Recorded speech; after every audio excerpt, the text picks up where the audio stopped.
Hey, Squatties. Welcome to this week's episode of the Travel Squad podcast. Today, we're airing one of our most popular episodes from the past 3 years. We have hundreds of episodes now, and lately we've been replaying the most well-received and listened to episodes, and you all have been loving it. We're going to keep giving you what you want and give new Squatties the chance to hear past episodes without having to go digging through the archives. New episodes are still launching every other week, while classics like this are airing in between. Enjoy the show and happy Travel Tuesday.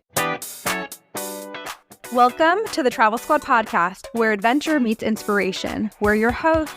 I'm Brittany. I'm Kim. And I'm Jamal. Together we explore international destinations, hike epic national parks, and share unforgettable travel experiences with you, one passport stamp at a time. Our mission is to inspire you to travel by showing you how you can make it work no matter your budget, schedule, or experience level. We bring you along so that you can laugh, get excited, and start planning your own trip. So grab your ticket and your passport. And don't forget your travel insurance. And get ready to embark on a new adventure with us around the globe. Hello, fellow travelers. Hey, Squatties. Welcome to this week's episode of the Travel Squad podcast. Today, we are going to Greece to recap my favorite trip of all times. Wow, bold statement to say favorite trip of all times. You have been talking about Greece forever. We talked about this potentially being a squad trip, but Jamal was not on board at all. So you did an amazing romantic Greece trip, and I loved seeing all the pictures. We haven't really talked a lot about the trip itself, so I can't wait for you to dive into it in this episode. Well, I just want to say I was not being a hater. You were. No. You ladies were on Greece, and I wanted to go to Greece, but I wasn't hard on Greece. It wasn't like, ooh, this is the next one, right? There was a few other ones, so that way when we were talking about what are we going to do next as a squad, this just wasn't really high on my list. But we recently had our 2023 travel recap episode come back, and Kim, you were talking about this, and I said, you know what? It's always a fun time when we're on with a squad, but like Brittany alluded to earlier, you did it as a little romantic getaway. I think you may have enjoyed Greece in a different way that you wouldn't have enjoyed it if we went. So I said I was thankful in that episode you got to experience it the way you did. And you said you want to go to Greece again, and then that's when I said that one will be the squad trip. So I'm excited to get into this episode for you to tell us all about it. And then if you really think I'm a hater on Greece, sell me on it. Get me really, really amped up for Greece for when we go together. I mean, you have to go. You have to experience it. And this is one destination where my expectations were pretty high. I'd been planning it for over a year and planning out my outfits in depth and doing a ton of research. And pretty much everything I saw matched my expectations of what I saw online, Instagram versus reality. It was what I expected. I wouldn't say it's the most beautiful country, like nature-wise. Like, even though the beaches are gorgeous, there's not a lot of trees and like green vegetation. It's very rocky. And so you can see that in Instagram and TikToks and whatnot. And that expectation was there. It's an amazing romantic getaway. It would make an amazing girls trip. It could make an amazing squad trip, but TBD on that. See, she's already talking about getting out of the squad trip. I could tell by the tone, and you know what? You ladies were hard on squad trip, and now that I'm hearing her secondary tone, I'm kind of glad we didn't go on it. I'm just going to throw that out there, Kim. I hear you alluding to the fact that you don't want Jamal to be on this one. Well, it truly is the quintessential European summer vacation destination. Like, if you can imagine a European summer vacation, Greece has it all. It has amazing beaches, beach clubs, parties, the romance, good food, nice people. Like, it's an amazing vacation. And I think you two going as a couple trip would actually be very nice. Yeah, maybe I can wine and dine Jamal, and we can have a really nice romantic trip together to Greece. I'm looking forward to it. So let's dive right into this episode. As always, we start with the tips first. Lots of tips here. So one of the biggest things is that credit cards are accepted everywhere. I almost did not use cash at all, and I was surprised by that. When we were in Spain in 2023 in April, of course, unfortunately not a squad trip, same thing. Pretty much credit card everywhere, didn't even use any cash. We came with 100 euros that we had left over from a previous trip when we were in Europe. And I think we only went through 20 euros cash.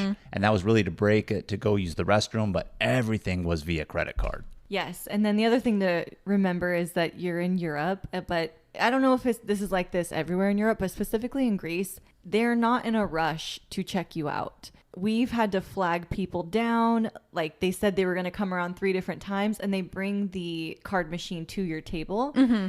It was hard to get out of there quickly. So prepare for that if you're in a rush.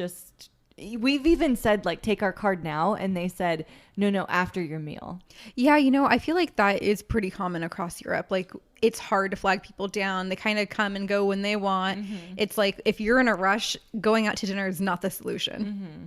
Well, because it's different over there than it is here in the U.S. Here in the U.S., they really want you in and out, get table turns, get new customers in. Whereas dining out in Europe, and not even just in Europe, other countries throughout the world, different continents, eating is an experience to be enjoyed. So they don't rush you. So that's actually kind of like a really good tip. Flag them down. Otherwise, you're going to wait there forever for the bill. They're not going to come offer it to you. You have to ask for it. And even when you ask for it, like you just said, you're seeing that it's taking quite a bit of time for them to get to you. Yes, sir. Another thing in Greece, they use the European outlets. So they're not the same as the US. You'll need to bring a converter, or if you forgot it like I did, you can buy them there. They're pretty common, easy to find. When we first arrived in Athens, there was a electronics mini shop right across the street from our hotel. Random, but it had all kinds of electronic things, and we can get it there. It was like €3. I think you mean adapter, not converter, because converter changes the voltage. Adapter changes how you plug into the wall. Yes, good point. Did it convert voltage? I have no idea, but it worked for my hairdryer and my phone charger, and that's all that really matters, right? Yes. They have them at like convenience stores or those little mini grocery marts, or even in the airports if you realize you forgot one before you got there. Good time to visit. Let's talk about this. So I visited towards the end of September. That was a really good time because it is the very beginning of shoulder season. Mm-hmm. So there's a lot less crowds. I don't know if it affects price really, but the weather was still really, really good.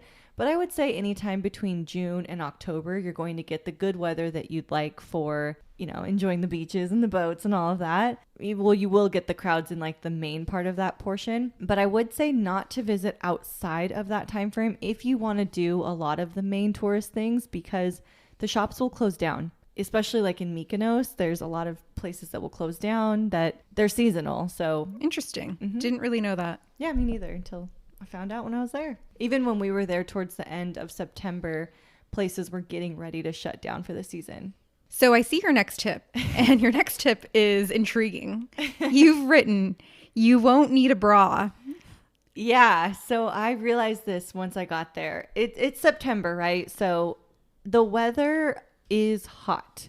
It was mid 80s most days during the day, high 60s at night, and during the day, very humid. And that's why I say you don't need a bra. Well, that's that typical Mediterranean climate. So, I mean, I guess I'll leave my bra behind when I come to Greece, and I won't do that. I know, my jockstrap, right? But it's funny that you kind of say that. So, first when I saw this, I mean, I knew where you were going with the concept of you're not going to need it. So, if you're a girl, you're going to be wearing your sundress, awesome, right? But I remember when we were in Croatia, and Croatia's on the Mediterranean just as well, kind of close to the proximity of where Greece is, and we were there in September, and it was disgustingly humid. We got back to our hotel room, and I remember Brittany, and this is not an exaggeration, she wrang out her bra. Ooh, rang it out and fluid I did came. not wring it out. It was drenched, though, and I did have to blow dry it. Ew, Well, then did you wring out your dress? You wring out something. We were able to wring fluids out of our clothes. I don't think I did that. I think that's an exaggeration. I don't think it is. She did. She's just a little embarrassed how much boob sweat she No, had. I just told you how much boob sweat I had. I had a lot of boob sweat, and I had to blow dry my bra, but I don't feel like I wrang it out. I don't know.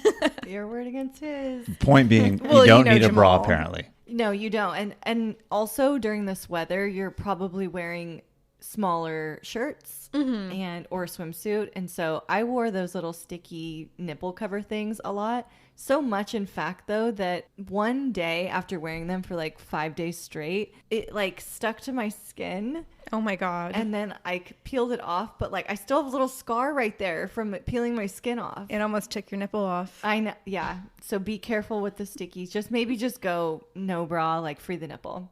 I don't know. I don't know if I could do that. My boobs are pretty big, so you got to keep them perky, you know? Well, it's between, big boobs sagging or wringing out your bra. How do I pick? Ryan Reynolds here from Mint Mobile.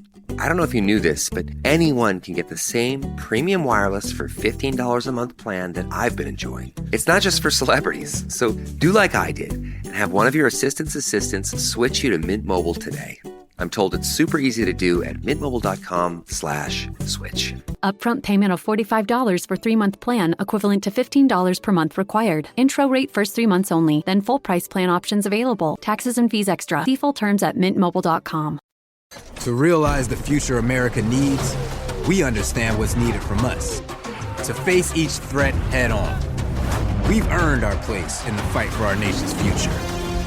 We are Marines. We were made for this. Welcome to the White Lotus in Thailand. It's a wellness center. You should get a facial. The lady in the airport thought you were my dad. Oh my God. The Emmy Award-winning HBO original series returns. There has been more crime on the island. I'm a little freaked out. What happens in Thailand stays in Thailand. Oh, what does that mean? It means we're not dead yet. Amen. Amen. A new season of the HBO original series The White Lotus premieres February 16th at 9 p.m. on Max.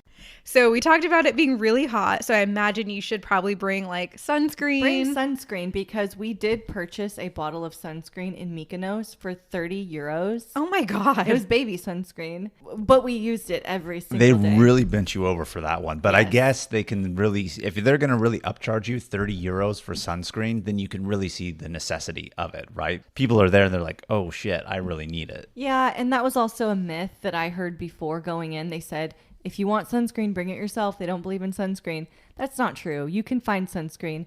Mykonos, it was the little shop outside of where we were staying, so they could upcharge you. You can find it at less expensive prices like in Athens. But yeah, so go during the summer, brave the humidity because there's so many water-based and beach-based things that you'll want to do during that time. If I could do it again, I would still go the same time of year.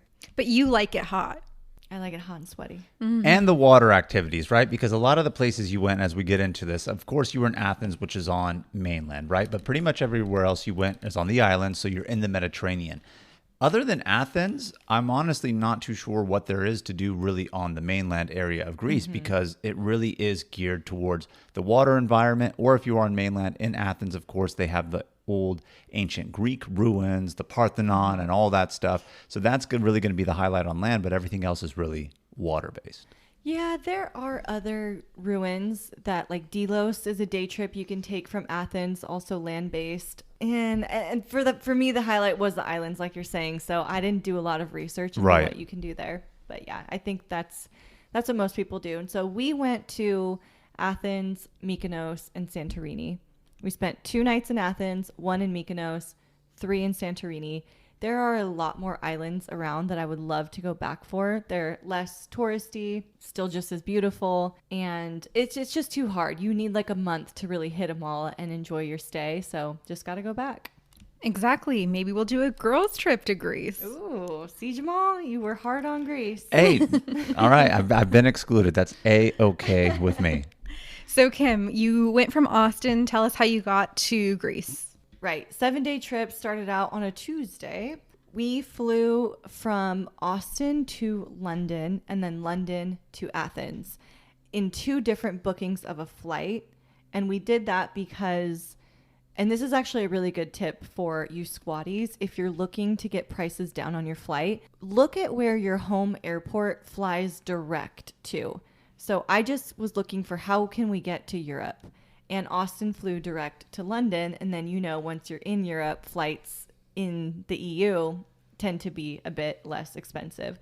And so if we were to book, just say Delta, Austin to Athens, it was coming in somewhere around like $1,400, which is crazy. And so between booking the 2 separate flights, Austin to London, London to Athens, and then round trip, of course, it brought it down to like $800. Oh, wonderful.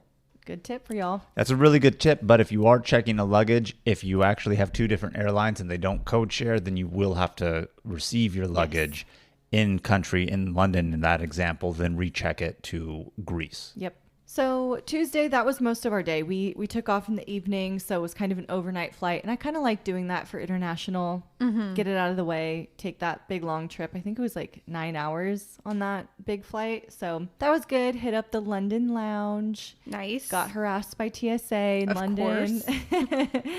And then got on that next flight into Athens. Took a cab to our hostel. I wouldn't necessarily recommend staying at this one. It was called the Welcomen Hostel. It was way more low end than I thought it was. It was actually highly recommended on Hostel World. And the reason we stayed in hostels was because we were going to go cheap on part of the trip so that we could splurge on the 3 nights in Santorini with a luxury stay.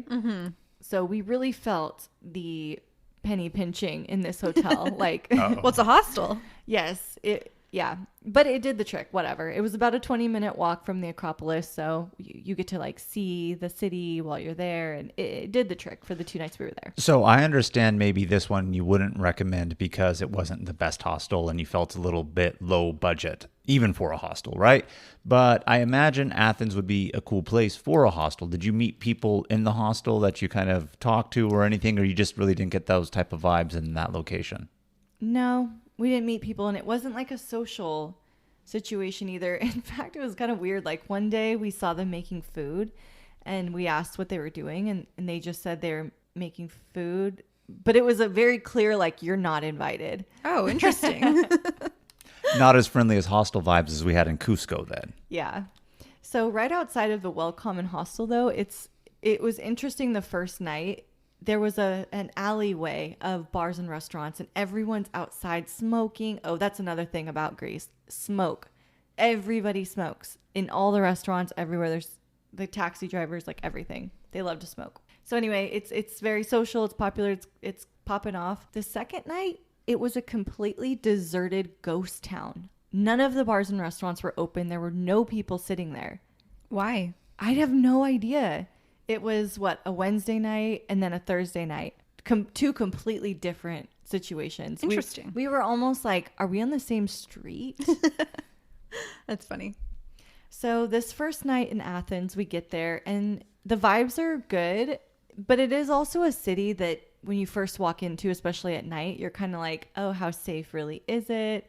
Should I really be walking around? But it was, just like any other city. Make sure you have your stuff together and you'll be just fine. So we took a little walk down to the main area where the Acropolis starts to begin. And this is kind of where everything is in this main city center. And we went to a place called 360 Rooftop Cocktail Bar.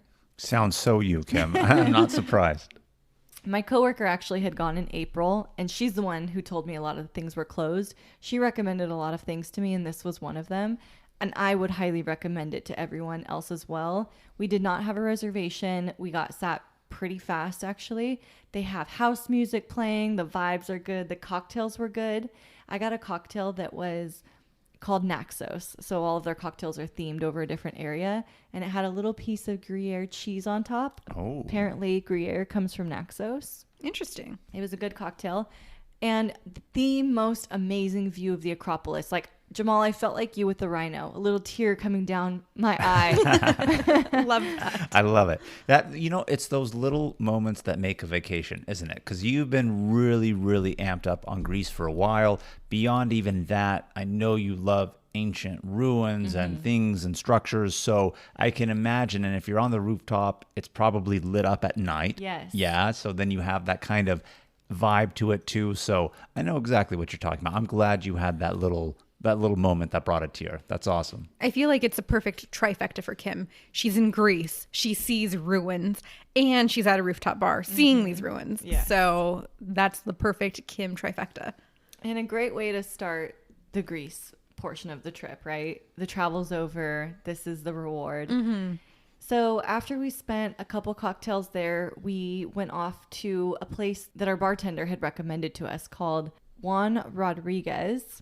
And this place is super fun. If you want to dance, they had a DJ going, playing really good house music. It was really, really crowded though. So if you want to dance, you really got to claim your spot. Brittany, I don't know if you would like it. It was like shoulder to shoulder crowded. We would not like that.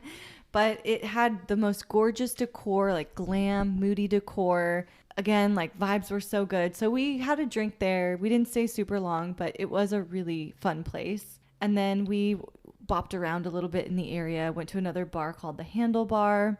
And like people in this area are just drinking. Like there's tables out in the alleys. There's a lot of people out. Even though it's probably getting to be like 1 a.m. at this point, it's still very lively. But it's not like debauchery. It's just everyday life. Okay. So at that point, we kind of called it a night because we did have to wake up early in the morning for the ruins. Ooh. So when we booked our ruins tickets online, you didn't have to pick a timed entrance. But just before we went, they changed the rules to timed entrance. So it kind of screwed us because you actually had to stand in line to get your timed ticket. Oh, no. I know. So it kind of defeated the purpose of buying a ticket and not having to stand in line. Mm-hmm. So we kind of knew that going in. And so time to get there was really open. We walked there, and along the way, we stopped and had brunch at a place called The Brunchers. It was in the Monostraki neighborhood, which is really, really cute. A lot of cute restaurants, cute bars, and it's towards the way of the Acropolis. So you're getting more and more in the busy city center area. Breakfast was actually really good. It also had some cheese on there. Love me some cheese for breakfast. Who knew the Greeks loved the cheese so much? It had eggs. It had a little salad, some Greek tomatoes. It was very good. And then we were prepped and ready to hit the Acropolis. When you walk there, you do have to walk uphill to get there. So it's kind of a trek. It's an easy day, you might say. And in that humidity and in the heat, you do not want to be wearing a bra for that. So I know this day was focused on the ruins. How long would you say you need to allot to explore the museums, the ruins, and all of that? Well, there are a lot of different ruins around there, so you can choose to see all of them. We did not do all of them. I don't think that you really need to, especially once you see the Acropolis. It is the biggest of them all. It's a huge area, so let's not count the line situation. If you have your time ticket, I would say you're probably only going to wait in line like 15 minutes. But we had a different line situation because of the rules. Once you're in there, I would say you're probably going to spend like an hour or two walking around. Okay. It's very crowded, but I don't think there's any way around that. Very, very beautiful. You see the Parthenon, this huge, beautiful building. You see these statues and these temples, and it is gorgeous. I will say, having seen, what is the one in Lebanon? Baalbek, and how massive it is there and no crowds. I was constantly comparing it to that in my head. Yeah, well, biased opinion being Lebanese, I'm going to say Baalbek's better. Not that I've been to Greece, apparently, to see this, but at the same time, you're comparing apples to oranges, so to speak, right? Not as popular of a country for tourism, let alone in that region, Roman ruins to Greek ruins. But if you're comparing it based off of that, that's kind of, unfortunate. But I'm sure it was still quite an experience nevertheless. Yeah, definitely. I would not go to Athens and not see this. If you're there, you have to see it. You have to go. Otherwise, why else are you going to go to Athens? I mean, Right. and again, I don't know. And I know you are more focused on the island areas and, of course, flying into Athens. So why would you not see this? But I've really heard that there's not much to do in Athens except these ruins. Mm-hmm. And so that's the biggest property there. And if you only saw that, you'd be fine. There's a lot of other ruin areas that you can get a ticket to go into as well. There's I'm probably not going to pronounce these totally correctly, but the Odeon of Herodias Atticus. It's a nearby ancient stadium. Very beautiful. The Panathenaic Stadium, Temple of Olympian Zeus. That one was really cool. Ancient Agora, also very cool. So pick and choose which ones you want to do. They're all within walking distance of each other. I would say maybe Ancient Agora, see that one, and maybe the Olympian Zeus. The other ones are much smaller and less, once you've seen the big ones, the smaller ones aren't as interesting. But if you're big on ruins, or go see the small ones and then end with the finale, right? Because You're right. If you see the Parthenon first and then go to the smaller ones, it's going to be like, But I will say, after walking from the hostel to up the hill to the Acropolis, walking all around the Acropolis, my feet were hurting so bad. And I was wearing the Dr. Scholl's white tennis shoes, the comfortable ones.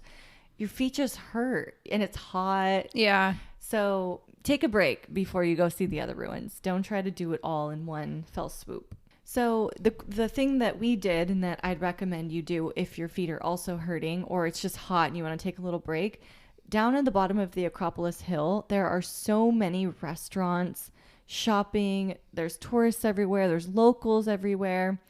So immediately at the bottom there, we went and had a gyro at a place called Mikpo Toitko.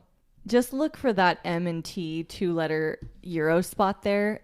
Usually I wouldn't call out a name if I can't pronounce it, but this gyro was so good that I would highly recommend you eat it from there. Pretty much every gyro I ate in Greece was amazing, but this was the first one I had, and it was so good, and it was like €5. Was it the best that you had the entire trip? I think so, honestly. Ooh, okay. And after walking around and being hot and just wanting to sit down, it was killer. I really find that to be the case sometimes when we're on places and you want to try the local cuisine. The first one is the best one. And I wonder, is it really the best one, or is it because it's just like, oh, I've been waiting so long to like have it, you know? Because again, I mentioned how we were in Spain earlier in this episode in 2023, same year that you went to Greece here. And we got some tapas, the potato bravas, and the first place that we got it at was the best, and we just kept comparing it to that. And, you know, maybe it really was the best in both situations, ours and yours, right? But sometimes when you have that really great one the first time, the other ones are good, but it's just like, you're chasing that high almost of like, let me get that one again, you know? Yeah. Either way, it's going to be good, and I would recommend it. It's right at the bottom of the Acropolis and a good place to stop and take a break. Now, once you're there, you can kind of plan where you want to go from there, and there's several different neighborhoods. The Plaka neighborhood, we went here, and I would recommend going here. It's just cute restaurants with adorable umbrellas where they're having Aperol spritzes and little bites, and there's so many places to pick from. I won't even say the one we went to because I don't think it really matters. There's a million places to choose from and they all have about the same stuff. So just pick one of those, sit down, have a cocktail, just relax. Like this is the place to just sit and have a drink. And that's also part of Europe, right? Just sitting and having a drink. Perfect place for it. There's the Syntagma Square, which is part of this big city center area to check out. Koloniki, which is right behind the square there. A lot of glamorous cafes, more rooftop bars. And I should also mention too, in this city center area by the Acropolis, there are so many rooftop bars to choose from. And a lot of them look really, really cool. So whether you go to the 360 or another one, they're all going to have pretty good views of the Acropolis, especially at night. We're so done with New Year, New You. This year, it's more you on Bumble. More of you shamelessly sending playlists, especially that one filled with show tunes. More of you finding Geminis because you know you always like them. More of you dating with intention because you know what you want. And you know what? We love that for you. Someone else will too. Be more you this year and find them on Bumble. So from there, we're looking at about, I don't know, probably 2 p.m. at this point. We had our drink, had a little bite, we're relaxed. Now we're ready to hit up the Acropolis Museum. A little bit of a walk away. You need probably about 2 hours here. This is where all the artifacts from the Acropolis have been taken. And it's also cool because it's built on top of ruins too. So they'll be, right when you come in, the bottom area is all ruins that are still in the ground. And then they have the floors that go up. They're glass floors, so you can see them as you're walking around inside the museum. That's really cool because then you can see like what's underneath, and like I feel like it's almost like in a scavenger hunt, and you're kind of seeing like all of the cool artifacts and ruins, and you know, it's just like a whole different perspective that you get to walk on top of them. Yeah, there's some really cool stuff in there to see that's been pulled out. You know, they have the coolest statues, and it's so detailed, and you're like, how the hell did they make this back then? I always wonder that, like when you go into a church and see a fresco, or when you see like columns that are carved out, and you're like, how did they make these? And they're so perfect. And I was just surprised how old some of this stuff is, like 2000 BC. I'm like, how does that time frame even exist? I don't know. In my mind, it's and then they're still like so intact too. And they have some of the history there too. Like this was from the Persian invasion, and So you get a little bit of that history. We didn't do any guided tours to explain any of the history of this stuff, so we were just reading it in this room. I would also really recommend going here because the AC is bumping there, so you get a nice break from the sun and the AC. The entrance fee may be worth it beyond the history just for the AC then, huh? Yes, we did buy tickets in advance for the museum, and I would highly recommend doing that because the line was super long. The only thing is, though, the ticket was supposed to come with a whisper to listen, and we would have had to stand in that line to get it, so we didn't do that. Yeah, so after the museum, then it's kind of just at your own will, and I really like that about Athens too. It was a lot to discover city life there. So we went into some shops. There was a motorcycle shop in this neighborhood called Pasiri. That was more of a shopping and cool bar area, also in the city center type place.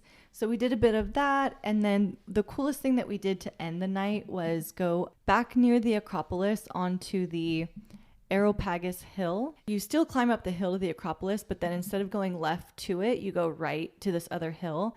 And everyone sits up there with their drinks and watches the sunset. You have a really cool view of the ancient agora below you, just popping out from the trees. It's a really cool view up there.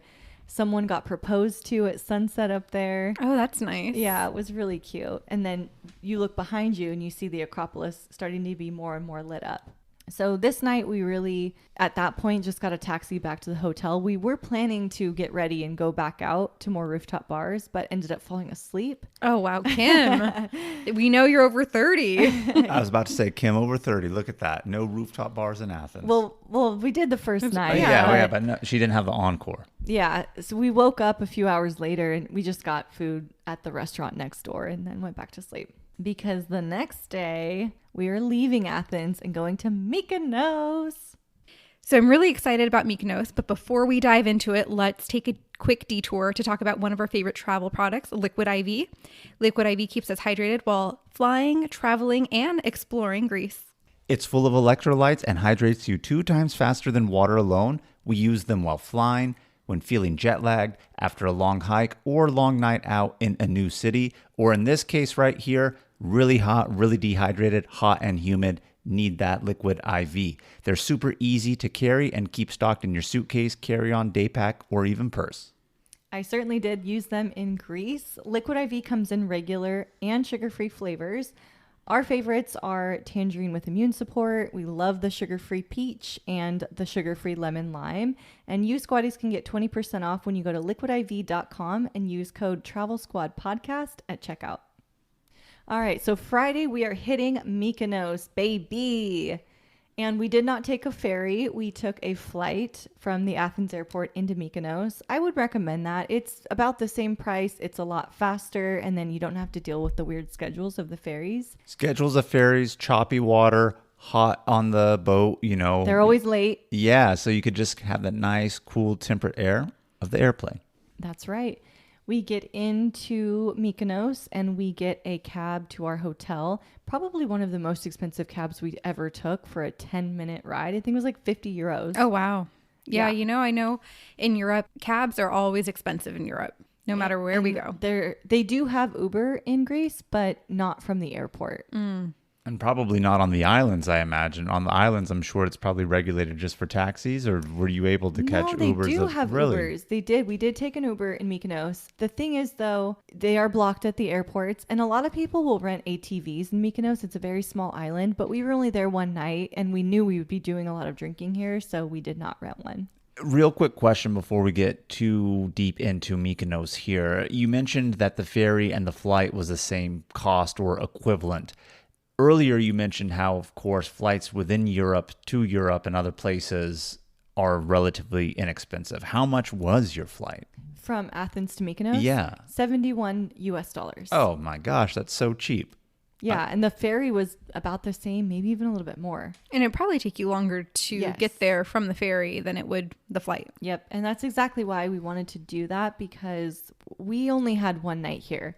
We chose to only have one night here because a lot of the research we did online said, you know, there's nothing to do in Mykonos but party. And there was a lot of shit talking about Mykonos on the social medias saying it's touristy, it's crowded, it's blah, blah, blah. And yes, it was crowded in Mykonos town, and maybe it's touristy.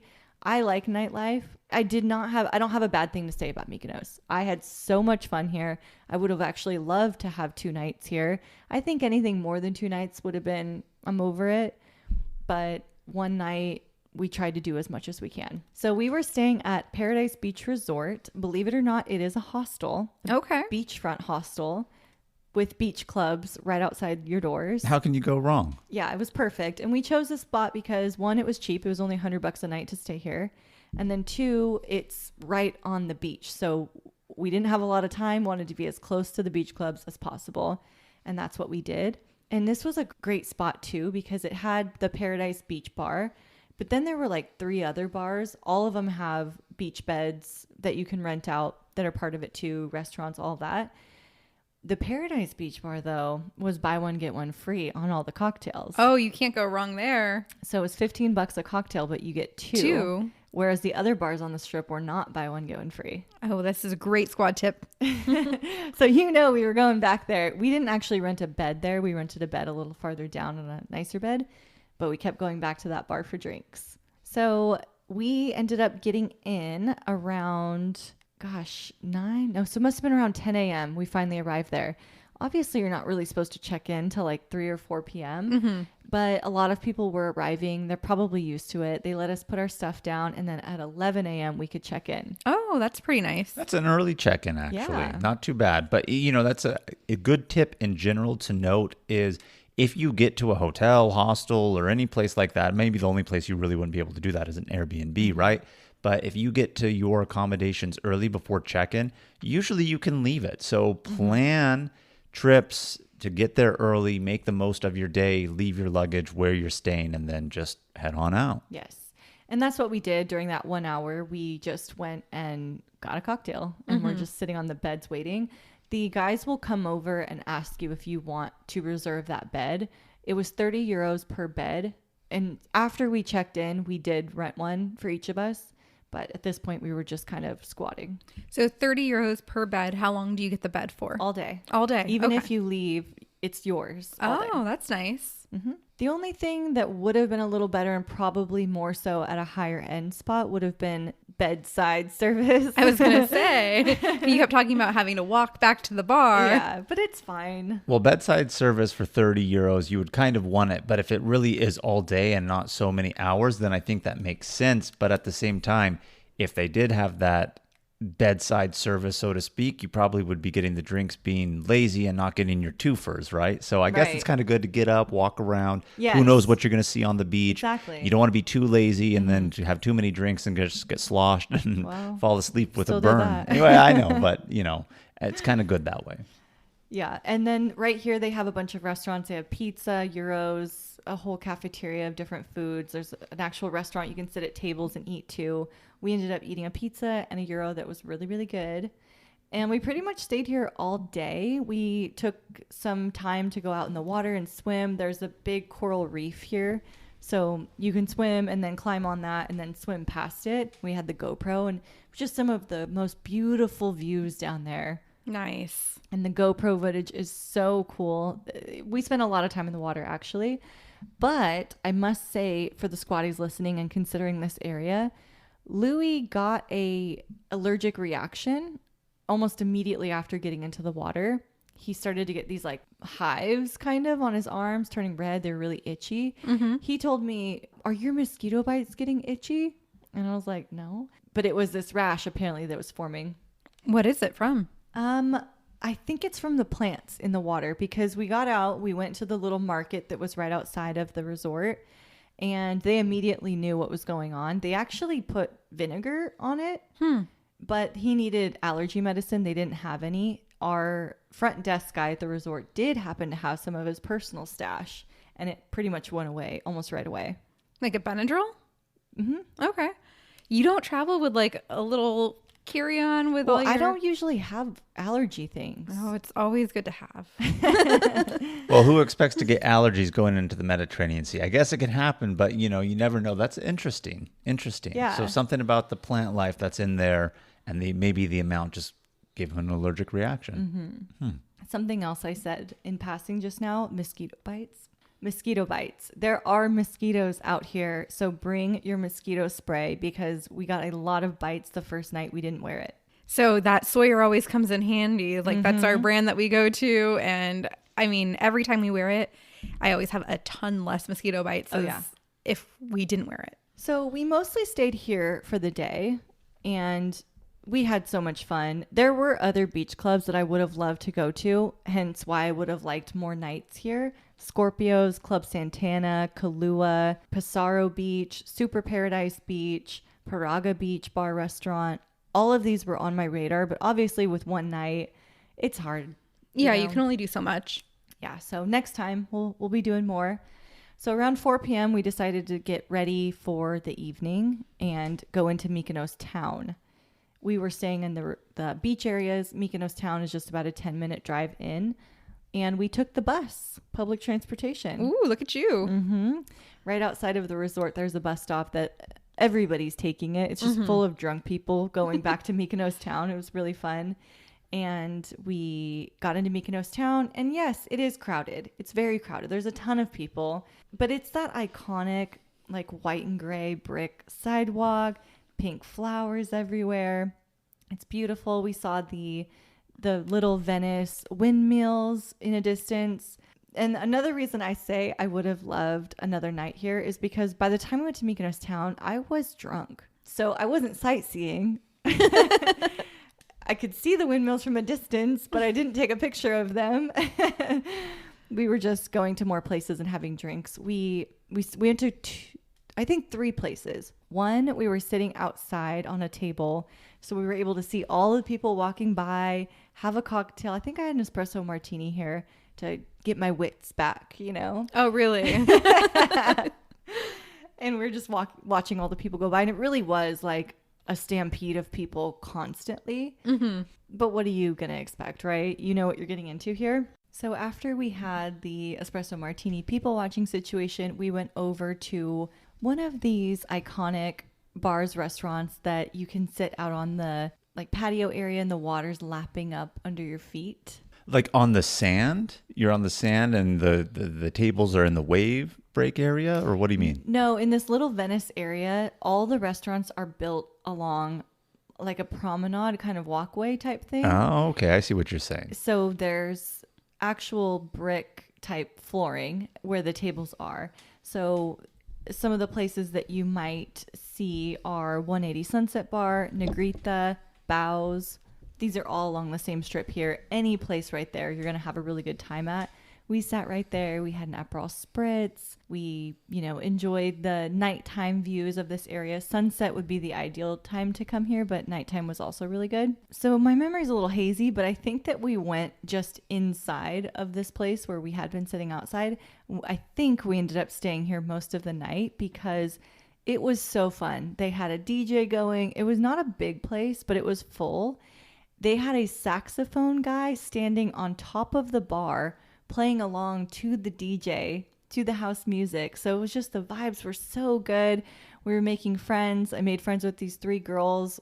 I don't know their names or where they were from. They were from Europe somewhere, but we were dancing all night. One of them kept kind of kissing me. I don't know. It's a little weird, but she was a good girl. In Cuba, people are licking you. In Greece, people are kissing you. I mean, what's going on here? As time went on, though, Louis ended up getting a bottle. And so there was a bottle of tequila and an ice bucket on the table. You said you were already hazy. I know. This is why I don't know the details of how that bottle arrived, but it's in pictures. We know it was there. Somehow a bottle arrived. Yes. And then we ended up getting a taxi back to Paradise Beach Resort around 3 a.m. And it was still busy out there. We definitely could have stayed longer, but it was a little bit dying down. Dying down, and you were leaving the next day to Santorini, correct? Yes, early. Okay, well, I guess then before we get into Santorini, this is a good time to mention that we have several trip itineraries for you squatties because we have so many requests for us to send our exact trips for y'all to replicate. We have a Greece itinerary. It's our newest itinerary available on the site. We also have several other international trip itineraries, including Japan, that's one of our best sellers, Banff, an iconic week trip there, Spain, On top of those, we also have U.S. trips like the Mighty Five National Parks in Utah, Grand Teton and Yellowstone. We also have free ones. Yeah, and every itinerary that we have is 20 to 30 pages. It's a PDF instant download guide that tells you where to fly into, the exact route to take, where to stay, the park entrance prices, where to eat, driving distance between attractions, things to do and see. All of the hikes that we recommend if the trip is allotted for that, their mileage, and there's just so much information in these. So we're going to link this in our show notes, but check them out for sure. Also, be sure to head to travelsquadpodcast.com and you can find our itineraries on our website just as well. So if you've been listening so far and you've been excited to take a trip, be sure to check out Thrifty Traveler Premium. You've probably seen us raving about it on our Instagram. Thrifty Traveler Premium is a flight deals subscription service that sends insane cash and points flight deals directly to your inbox using your own custom settings so you get the best deals on economy, business, and first class flights that work for you. Best of all, these aren't just last minute deals. These are deals that you could book well in advance, and Thrifty Traveler Premium only sends deals from the best quality airlines and send deals hot off the press every single day. Visit thriftytraveler.com/premium and use the promo code TS10 for $10 off your first year subscription.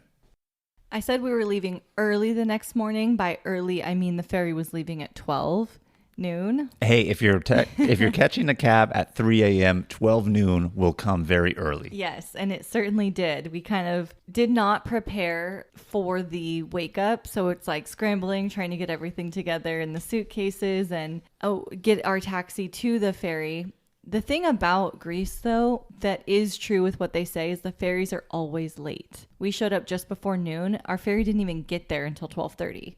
And so you had plenty of time. We had plenty of time, and it's just a cluster. There's just people everywhere. Nobody knows like where to go. And you ask someone and they're like, just stand right here. It'll be here. And you're like, it was supposed to be here 30 minutes ago. What's going on? Mm-hmm. But we made it on. A couple hours on the ferry. Not the most comfortable. There is assigned seats on the ferry. I didn't realize that. But you have a specific seat you need to sign in. And that is also a cluster because no one else knows that either. So they're coming around saying, you can't sit here. Where's your ticket? And it's like very disorganized. But hey, you get to your end destination. Learning curve. Is this the ferry ride where you shared your take-on travel pillow because you guys were so tired? Yes. And actually, Louie even laid on the floor to take a nap because it wasn't a comfortable ride for being so hungover and needing a little bit more sleep. You know what this kind of reminds me of? If you're talking about sharing pillows, laying on the floor of the ferry. Have you guys not seen those Instagram or TikTok videos of people showing Ibiza airport and it's everybody just like crashed out because they're drunk, ready to catch their flights? This kind of sounds like that, I would imagine. But I'm sure, it's not as chaotic on those ferries as the Ibiza airport. But there are a few people, I imagine, who are just like, oh man, I'm really hungover, partied. Mm-hmm. Yeah, and then once the ferry gets going, you kind of settle in. I think it was around 3 hours to get to Santorini. Once you get off the ferry, you are met with a lot of people who are offering rides. So taxis, or there's a lot of buses, like the mini like Mercedes type van buses that can fit like 10 to 20 people. There's a lot of that. So you might buy a one-way ticket on that bus to wherever you're going, but it could take you an hour to get wherever you're going. You show up towards the southern end of the island. We were staying in Ia, which is about an hour driving from there. And that's about how big the island is too, about an hour from one direction to the other. You can also rent ATVs here, scooters, and buggies, and we ended up renting a buggy because we were going to be here for 3 days. You would constantly need a taxi or a bus. Every place you went, we were staying up in Ia, like I said, it's in the very northern part of the island. Everything else requires a drive. Well, what's really funny about what you mentioned is I feel like I've heard that before from somebody who's been to Santorini, that the island is rather large, and you're saying like an hour from one side to the next. And I wouldn't assume that much because, when you Google image photos of Santorini, you really just kind of get that one shot of the white and blue buildings overlooking the Mediterranean Sea. And it's always kind of in that same cluster, but the island is much larger than that if you're talking an hour from one end to the next. And maybe it's not so much that it's huge, but the road system there's a lot of one-ways. That makes a lot of sense, though. But nevertheless, still kind of a larger island, though, yes? Mm-hmm. Okay. And a lot of windy roads, too. And I guess you're not going extremely fast in a buggy or an ATV. Right. How fast can you really go? Especially if you're trying to carry your luggage from the ferry. There's a lot of traffic too. A lot of people there. We didn't want an ATV. We were originally going to get them, but we decided not to once they showed us the buggy. It's a little bit more expensive. I think we paid like 400 or 500 euros for the 3 days, but probably would have paid that much in taxis and been a hassle anyway. Right. So we did see people on ATVs like holding their luggage to the side of their body, getting to their destination. I was so glad we didn't get one of those because the buggy comes with a top to shade you from all that sun. There's a lot of room in the back for your luggage, and then you're comfortably sitting next to each other. That's nice. Only one person has to drive, so guess who got to be passenger princess? You? That's me. You are always passenger princess, no matter what. The buggies do not have power steering, though. That was like the one thing that made it a little bit more difficult. Not that I drove, but over those really windy roads, you really have to crank it. Yeah. But this is where you had your luxury stay, right? This is what you did budget the rest of the trip because you went all out for this. Yeah, I think we spent like $600 a night at the Theria Suites and Studios. They are tucked away on the back side of the Caldera Cliff up in Ia, so you can't actually see it. And so the hotel staff met us out front on the street, took our luggage and walked us down. And there's a lot of steps you have to walk down the side of the cliff to the lobby. Then they take you to your room. It's a gorgeous room. They had all different types of rooms, but ours was a gorgeous 1-bedroom, huge room. In the bathroom, it had this like gorgeous shower, almost like it looked like rocks. And you almost couldn't see that there was a shower there. It was like built in kind of. Huge jacuzzi tub. There was wine waiting for us with a beautiful note. It had a private jacuzzi hot tub on the porch balcony overlooking the ocean. I was about to ask you because as you're talking about this, I had to Google. I'm like, all right, I got to see what the Theria Suites in Santorini look like. And every image that comes up for the first maybe 10 is really a patio overlooking the water with its own private little pool or jacuzzi. And it has that classic kind of like whitewashed look that the buildings in the area are famous for too. So I feel like it really immerses you in that entire vibe. Yes, it does. The architecture here is so cool. There are no straight lines. There's no corners. Everything's rounded. Everything kind of flows into each other. So your balcony or your patio area doesn't have a door. You just kind of walk up your stairs and you're there, and you can't see, but there's a bunch of them in this area, but it like all blends together. It's really, really pretty. Nothing beats having your wine. We also bought stuff to make a little cheese board and ate it and drank our wine in our jacuzzi hot tub the first like moment we got there. And that was really, really nice. The hangover suddenly was gone. You need a little hair of the dog to just get yourself back in the mood, huh? That jacuzzi tub, man, that was amazing. This was like truly what we were looking forward to the whole trip. And I'm so glad we splurged on it. The hostel in Athens was worth getting to have this luxury spot in Santorini. So this night, we didn't want to go too hard. I thought, depending on how we feel, maybe we could go to Fira, where it's like more of the middle of the island. There's a lot of nightlife there, but we weren't really feeling that. We decided to go down to Ia. Well, we kind of were in Ia, but we went down to Ia farther in, went down to Amudi Bay, which is another really popular area here. And I'm actually really glad we went at night because it wasn't busy at all. I guess after sunset, it kind of clears out. Sure. Sunset is an amazing time to be down there, but you can expect huge crowds. There were almost no people down there when we went. We got a seafront table, had a steak dinner. It was beautiful. Like truly the water was right below us. We could see turtles, fish. Oh, that's really cool. Yeah, it was really, really nice. And then kind of just made our way back and ended up having an early night. And the restaurant is actually called Amudi Bay at Dimitri's, Amudi Taverna. There's a few restaurants there. I'm pretty sure they have similar menus, very good for seafood lovers. There's also steak options, but I don't think you can go wrong with any of the restaurants right there. Next day, day 2 in Santorini. This was a day I was really excited for because we're going on a yacht. Oh, that's so Kim. Yes. A private, semi-private luxury yacht experience. They're picking us up at 3:30. So we do have some time to kill. We decided to walk around Ia, the neighborhood that we're in. And a lot of what you see on social media is also true here. Very, very crowded. I also noticed the age demographic here slanted a lot older. So we did the walking around. There's lots of shopping, took pictures at some of the iconic blue dome type spots to get pictures, churches. But I didn't love how crowded it was. At night, it's not quite as crowded. There's not a lot of nightlife in this area here. But maybe that's why it led itself to the older crowd. yeah, for sure. And it's more expensive too. So older crowd for sure. But it was good. And it was a good thing to do nearby while we're waiting to do this yacht experience here. It was also really, really hot. So walking around, you know how it is. Anyway, the yacht though, this is the highlight of the day. They pick us up in a bus ride. It takes probably like 45 minutes to get the other people and get on. 6 people total in addition to the staff. So it was pretty small, intimate. Yeah, and I didn't know it was going to be that small. There were other boat tours where there was a lot of people on there. I picked it because it said luxury, and it was a 5-course dinner and open bar. I didn't realize it was going to be so small, and our other 2 couples, they weren't the most social, but that's fine. Okay. And how much would you say you paid for this excursion? I think it was like $180 a person. That's not terrible for open bar, 5-course meal. How was the food? I have to ask, how was the food? Food was good. Yeah. I got the chicken, he got the fish. It came with rice. There were those leaves that you love.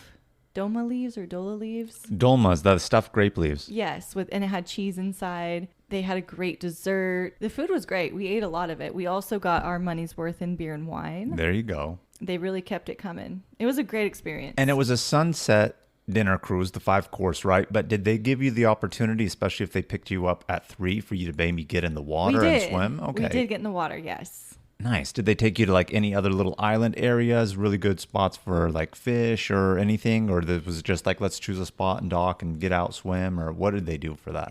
They did kind of take you around. So you got to see Red Beach, but from a distance. You could swim there, but it'd probably take you a little bit too long. But you could see it from a distance, Red Beach, and then they went to like where the volcano is, and they kind of tried to choose spots that they knew the bigger boats were not going to go because they'd be nice. really crowded. Yeah. So we did have a little bit more like out in the water type swimming, snorkeling experiences. Did they provide the snorkeling gear? Yes, they did. Oh, perfect. Yeah, it was fun. I went in the water a little bit and then put my cute outfit back on and enjoyed the luxe experience on the boat. It was great. After the boat, I was thinking maybe we could go out in Fira. I don't know why I had this in my mind. Like, I want to go out in Fira because it really was the nightlife area. Tons of restaurants, tons of bars, super active, a lot younger of a demographic. But after the boat, we were kind of tired, kind of shot from being out in the sun and walking around in Ia earlier that day. The sun will tire you out so quickly. Yeah. So we ended up going back to Ia. We just picked up food somewhere near the hotel and brought it back, and we're watching TV in our amazing room. And that was the other thing too. The room was so amazing. We wanted to spend time there. And you know, like we always say, bring the fire stick when you want a chill night to kind of watch. That's exactly what we did. Then we had our last day in Santorini, our last day really in Greece. And the one thing I forgot to mention about the Theria Suites and Studios is that it comes with a free breakfast buffet. Oh, very nice. For expensive accommodations, I have to ask, how is the food? Good quality? So good. And not only is it that, but they bring it to your patio. Oh, I love it. Set it up on your table so you have breakfast overlooking the ocean in your robe. And it's like delicious stuff. Some classic Greek dishes with like the phyllo dough and cheese inside and spinach, eggs, pastries, oatmeal, parfait, coffee, juice, like everything. And they bring it there. And then when you're done, they come and they take everything away. Oh my God, the breakfast was like the best experience. Even on our last day, the day after this, we had to leave really early. They actually put our breakfast in our fridge to go. Oh, that's really nice. Yeah, it was really nice. They really, really take care of you there. I would highly recommend this spot. But our last day in Santorini, right? Santorini is also an island, so there are beaches to go to here, and I really wanted to experience a little bit of that. That was like probably one of my favorite things. Mykonos beach day. I wanted more of that here in Santorini. So after we had breakfast on our balcony, we just did a little exploring. We did go to Fira again. We went to Vulcan on the Rocks, had a cocktail over there. It's overlooking the water and this big area where a lot of cruise boats come in. It's a huge cliff area, and they have one of those little gondola type carts that can bring you up the cliff. And then they also have like donkeys you can rent right there because it's a huge cliff area. So you have that whole view from Vulcan on the Rocks. It was really pretty. We went to Lucky's Slovaki. Slovaki is kind of like a Euro, but also a little bit different depending on where you go. Could be a Euro, or it could be more of the, Jamal, you would know this, being Lebanese, the like the shawarma style sandwiches? Shawarma style, and then the other kind that's like on a stick. Kebabs? Yeah, more kebab style. Okay. So I learned that, but at Lucky's it's more of the Euro, like shawarma style. Yeah, and I mean, the way you pronounced it, I think it's pronounced souvlaki. Souvlaki, yes. Yeah, those are very famous Greek dishes or kind of like sandwiches. And I was going to ask if you ended up trying one, and I was going to ask that towards the end, but you hit it off right now. So you did. How was it? Good. Lucky's is really good. I would recommend going there. There's a lot of spots to eat in this Fiera area right here, but Lucky's was good. My coworker recommended it, and I'm going to pass that recommendation on. And then Santorini is also really well known for wine. There's a ton of wineries here. So really trying to jam pack the day in.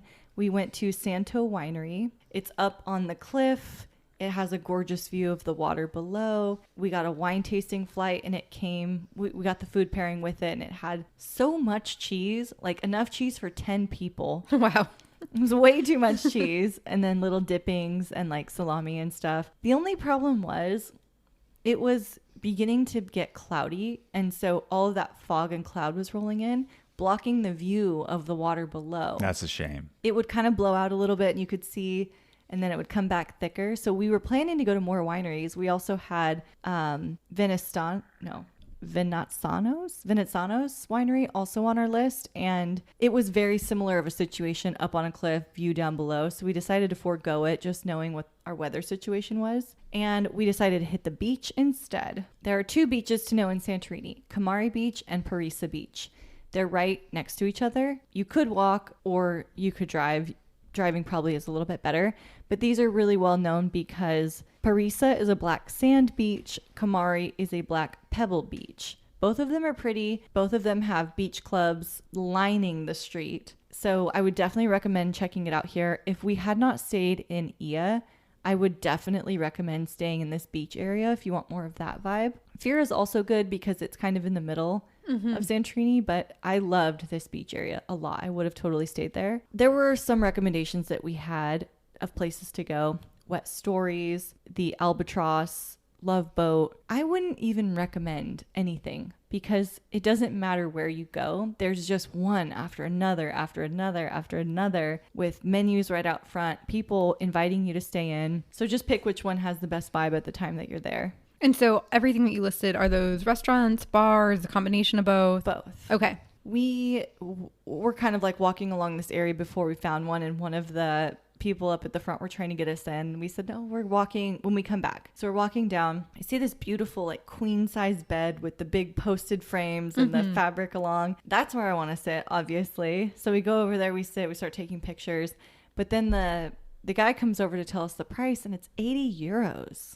For just a bed. Really? For the day or for a few hours? Or Probably what? the day, but we weren't planning to stay a Right. super long time. So we decided, no, it's not worth it to pay that. We started walking back, and our friend who had tried to get us to come in before invited us in, free beds, free shots. Ooh, can't go wrong there. And we got a bottle of champagne. But did you take shots? Because you don't. It wasn't a hard liquor shot. It was like a little bit more of a mixer. Something Greek traditional, he said. I shot it. Yes, I did. Wow. We always say Kim over 30, but I want to give Kim some props here. When she's in another country, right. she goes big. That's right. She You don't goes take big. shots of tequila with me. Let's do it right now. Bust it out. But that was fun. We kind of stayed there for a little while and had our champagne. And the only reason we left is because we had an appointment to get tattoos. Oh, okay. There was a spot in Fiera that we had made an appointment at earlier in the day. And did you get one? I did. So like Splash House where you were going to get a tattoo, but I you're was, just in I was Greece. about to say the same thing, almost like Splash House. Yeah, except I didn't get a little splash on my knee. I got a little evil eye on my middle finger. So I there could you say, go. Fuck you to the evil spirits out there. There you go. I love it. That's the thing about Greece. Everywhere you go, all of the shops, everything, the evil eye is everywhere. They're really into it. And so I thought, why not? So what did Louis get?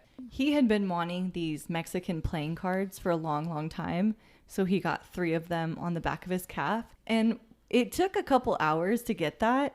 As we were doing the tattoo situation, the power went out 2 different times. And that happens, I guess, in Santorini. So if you're there and the power goes out, it's normal. One of them lasted like almost 30 minutes. Oh, wow. And then the other one was really brief. So he was about to come home with a half done. Exactly. tattoo. One card was done, almost done. The other 2 hadn't been started yet. But it's like, they don't know if it's going to come on or if it will stay on. Right. And so we were there at the tattoo shop hanging out, and there was a ton of Greek men watching the soccer game on someone's phone. And he's like, oh, you have to forgive us. We're an ancient people in the middle of the ocean. Or a prehistoric people. I don't know what he said. Something like that. And it was like, yeah, actually, that makes sense why your power would go out. 2,000-year-old place in the middle of the ocean. But everything was good there. And that's basically how we ended the night. It was pretty late by that point because of the power delays. Probably went home like 11 or 12 and then had to get up the next day to make it to the airport. And the final thing I'll say, since we did rent a buggy, they let us know that you can return it at the airport. And they had given us some name like Rocks. Return it to the Rocks by the airport.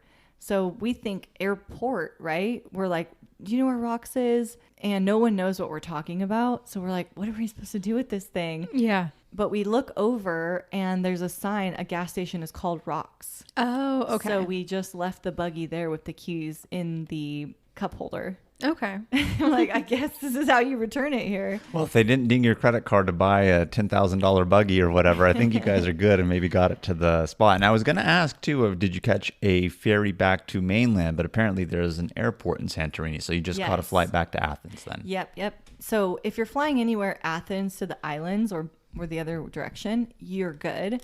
It's that Mykonos to Santorini, there's no flight. You would have to go back to Athens.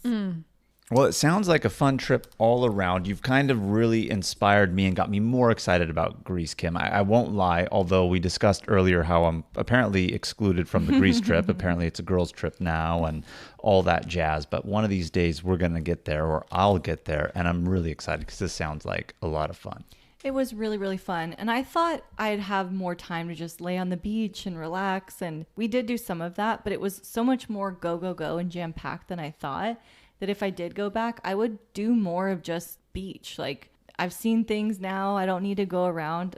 Just lay on the beach beds and have that quintessential European summer vacation. Enjoy those vibes, right? You're the first time you got to kind of see the sights, roam around. But now that you've seen it, you're right. I mean, what is it famous for? The beaches, that type of vibe. You got to enjoy it. And speaking of enjoying Greece a little bit more, I think you're going to be really excited because we are coming up to questions of the week, Kim. Woo!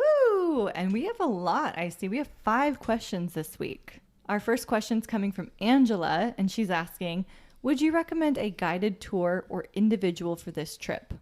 Me personally, after going on it as an individual trip and kind of feeling this way before too, I would not want to do this as a guided tour. There's just, like I just said, I want to lay on the beach and just drink and just be. And I think a guided tour might be a little fast paced. Yeah, I can see that because this is a trip that you just want to enjoy and you can go at your own pace and you don't want to be rushed through everything. So that makes a lot of sense. So our next squatty, Marianne, asked, how affordable were the street gyros? Did you get fries in yours? Yes, I did. Of course. You can't say no to fries. And the fries were good too. And the prices are very affordable on this. I would say 4 to 5 euros at all of the places that we got them. And they were all delicious. So even in the touristy areas, the euros were still in that price range. Yeah. And I was going to ask this too, but you were kind of touching upon it with a little bit of the prices. But Greece is known to be a very affordable euro country. Unfortunately, several years back, they kind of like had an economic crisis. So I know it's geared towards tourism. That's kind of really what saved it. But food, from my understanding, is relatively inexpensive. But I do know, of course, in tourist areas, they can be more pricey in certain areas. But on average, you found it to be really affordable, not any markup. I don't know if I would go so far to say really affordable, but I would say it's reasonably priced. There you go. Okay. Yeah. I didn't think anything was too crazy. Even the seafront steak dinner we had at a Moody Bay restaurant wasn't that crazy. Well, that kind of answers one of our other questions that we were asked from Ross. He asked, how are the prices in Greece after the near bankruptcy collapse a few years ago?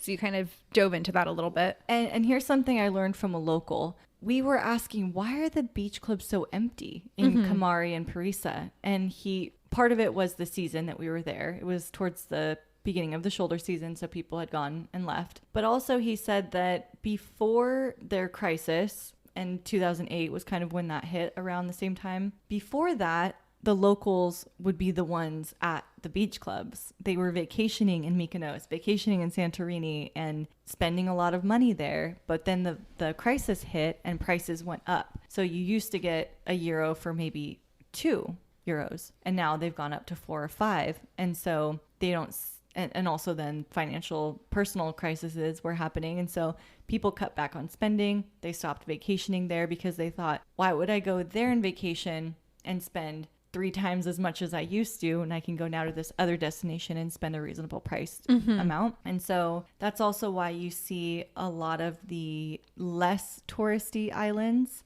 apparently is now where a lot of local Grecians are going. So like Crete, Naxos, Paros, that's apparently where more of the locals are now vacationing. But still, like I was just saying with pricing, I mean, it's not too crazy if you're used to American prices. That is definitely good information to have and know. We do have another question. Hannah Sophia is asking, how many days do you think is necessary for a Greece trip? In my perfect world, I'd say 2 weeks. Because you want beach time.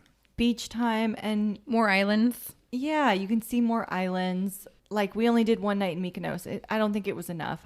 I always said I wouldn't spend only one night in a place again, and then I went and did it. But I would say 2 weeks, maybe 3 weeks if you really want to spend more time and see all of the islands. That's a big amount of time, though, for just one country. But if you're going to do it as more a leisurely thing, then I think that makes a lot of sense. If you're going to do a week, I would... So we did Athens, Mykonos, and Santorini. And we did that in a week, and that was fine. You could still do that. Maybe cut one of those places out if you wanted to spend a little bit longer. We did 2 nights in Athens just because of the time in which we arrived in Athens. You really only need 1 night in Athens if you want to cut something. Or hey, even go crazier. Come in straight in the morning, do all the thing. No. I take that back. You need Athens nightlife. Okay. So our last question, and I think you've kind of answered it already in the episode, but just to reiterate for our squatty, they asked, is it easy to get from Santorini to Athens? Yes, it is. Take the flight. The ferry's too long. Don't mess with it. Also, really good information to know. Because I really would have thought like, oh, it's an island, you have to take the ferry. So airport, but everywhere you go, Athens is going to be the hub. And one other little bonus tip here. Everyone speaks English in Greece. I don't even know if I learned any Greek when I was there. What about cheers? No. Wow, Kim, judging you hard right now. Well, I did look it up on the app before. It's kind of hard to say, but people say cheers. Okay. Is there anything else that you wanted to add before we close out this episode? I'll just close it out by saying again, this was truly one of my favorite trips, if not my #1 favorite trip I've ever been on. I would go again. I would go again next year. And if you're interested, you have any questions about it, you're always welcome to reach out to us. And with that, thank you so much for listening to our Greece episode this week. Keep the adventures going with us by following us on all social medias and send us in your questions of the week. If you found the information in this episode to be useful, or if you thought we were just plain funny, please be sure to share it with a friend that would enjoy it too. And as always, please subscribe, rate and review our podcast, and tune in every Travel Tuesday for new episodes. Stay tuned for next week's episode. We have some more amazing adventures and tips in store for you. Bye, Squatties. Bye, Squatties. Bye.